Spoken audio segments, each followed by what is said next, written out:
Welcome to Three Thoughts On. I'm delighted to have Hillary Phelps. Hillary, how are you today? Hi, I'm doing great. Thanks. How are you doing? I am doing well, recovering from this exciting weekend that we had in Maryland. It was such an exciting and fun weekend. It was long though, wasn't it? I mean, and we joke about this, like I feel bad I can't, our friend Charlie moved for 31 hours, so I feel bad complaining about the fact that it was hot and I'm tired because he was going the whole time where Yeah, yeah, it most of was a us would lot have been harder for working. him. Yeah, exactly. So, could you please Exactly. tell the audience who are you and what is it that you're passionate about? It's a loaded question. I feel like multifaceted. No,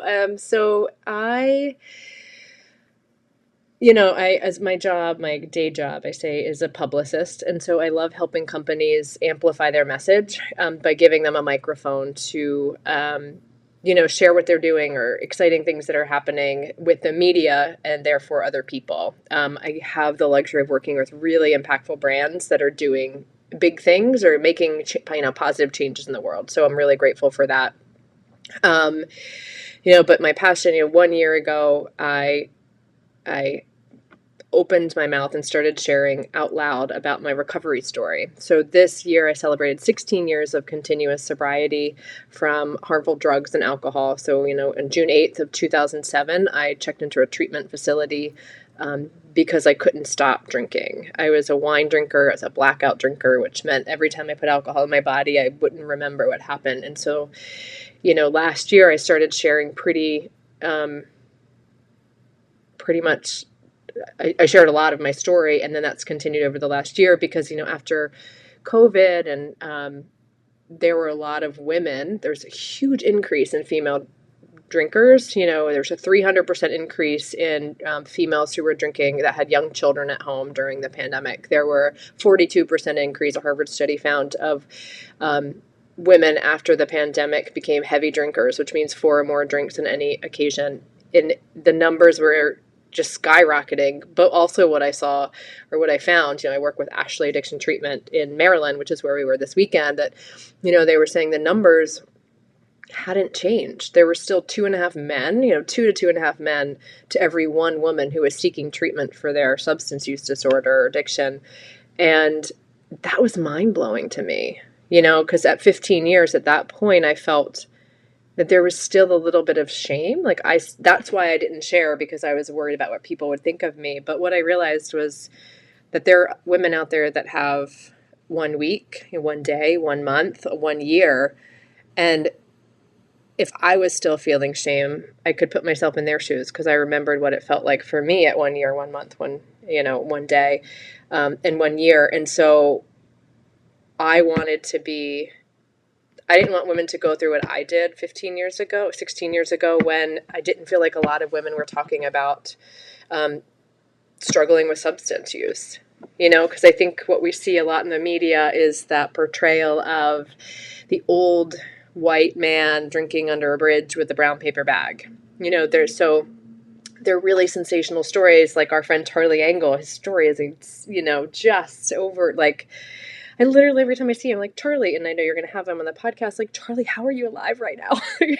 Because his story is just mind blowing. And those are the stories that I felt, that I was hearing. And so, as a 29-year-old that was drinking, 2+ bottles of wine a night and blacking out, I was like, well, I'm not a problem, because those people are the ones with problems. The people that they're talking about are the people on TV or the people in the media or in movies, leaving Las Vegas, when a man loves a woman, like stories like that.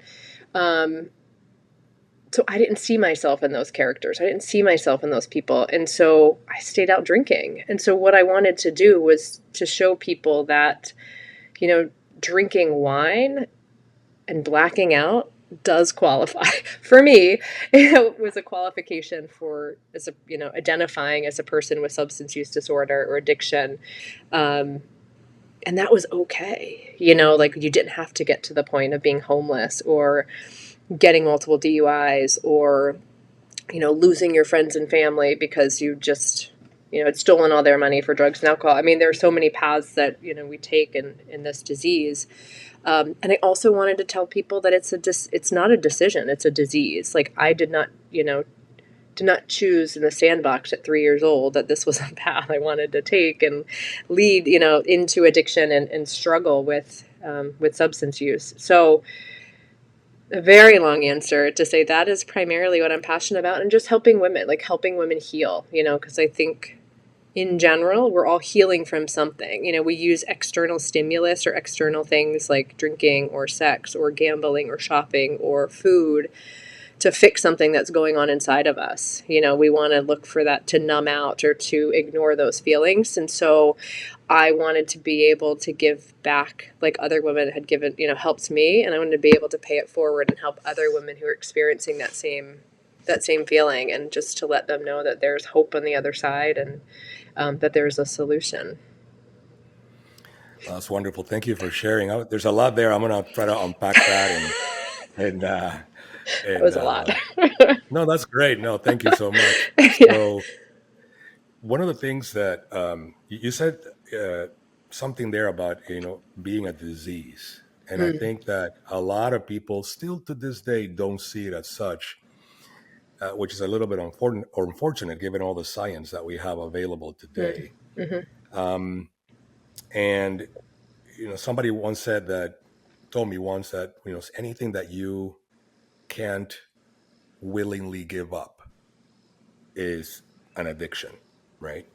And in the case of substance abuse or substance addiction, it actually becomes a mind body type of problem, right? Because your body biologically becomes physically mhm, dependent. mhm, And in my first episode of the podcast, I talk about the human mind and how that the mind can tell things to the body, and then the body can tell things to the mind, and you can end up in this endless loop where if it is a substance that you crave, at one point the mind may be asking you for it, but at another different point, the body may be asking you for it because of that chemical mhm, dependence. mhm. In your case, as you go look back at your years where you were struggling with this, um, was it more of a mind type of need versus a body type of need, or was it both? How was it for you? That's a great question. I'd say probably a little bit of both, but it was mostly mind, right? So we say that it's a spiritual condition, so it's lacking spiritual. For me, I can speak for myself, and but in the programs, in the rooms, we say, it's just based on our. We have one day sober based on our spiritual condition, meaning I'm not the center of the universe.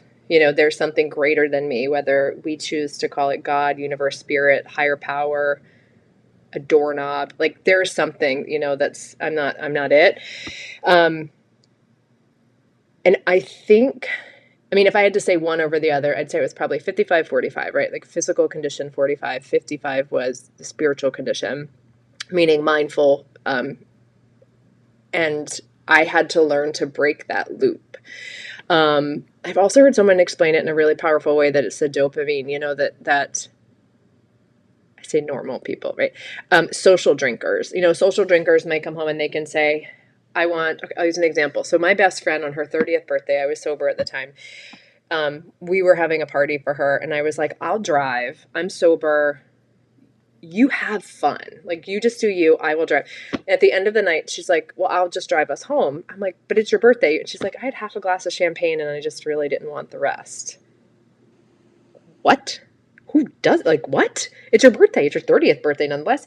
And you just want to have a glass of champagne. How did you? She goes, it got warm and I didn't taste good. I'm like, as an alcoholic, I would have drank her warm champagne and everybody else's floaters after everything else was gone. Like, I seek that out because my body is telling me, like, I want more. But it's also the only tool I have in my toolbox. And what I mean by that is it's the only thing that I would go to in any situation. So for a celebration, for sadness, for disappointment, for depression, like whatever it was, that was it. So I didn't phone a friend. I didn't go for a walk. I didn't do any of the other things. It just became the thing I went to. And so someone described it as someone with this chemical dependence called addiction and alcoholism.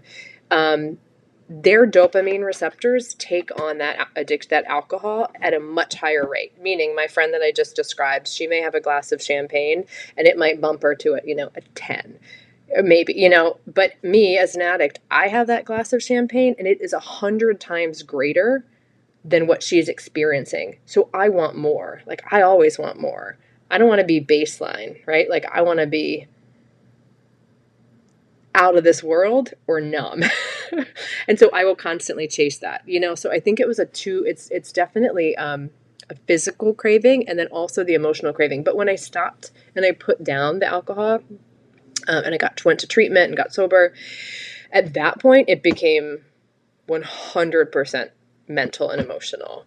Um, I because the physical desire for alcohol was lifted, and you'll hear people say that, or you hear people say, like, luckily that craving was lifted from me when I put down the drink, the physical craving, and then everything from that point forward was the emotional and the mental, the spiritual, loop that I had to fix.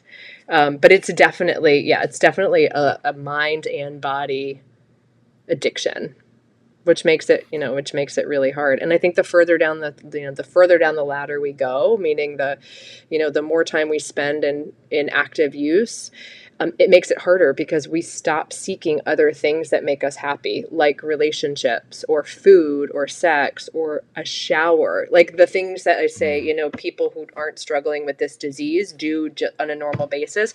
An addict will start letting go of all of those things so they have more time and energy for their substance until it gets to that point where we are homeless living under a bridge, or we have lost our family and friends, or we did wrap our tree or our car around a tree with a DUI, or found ourselves in jail.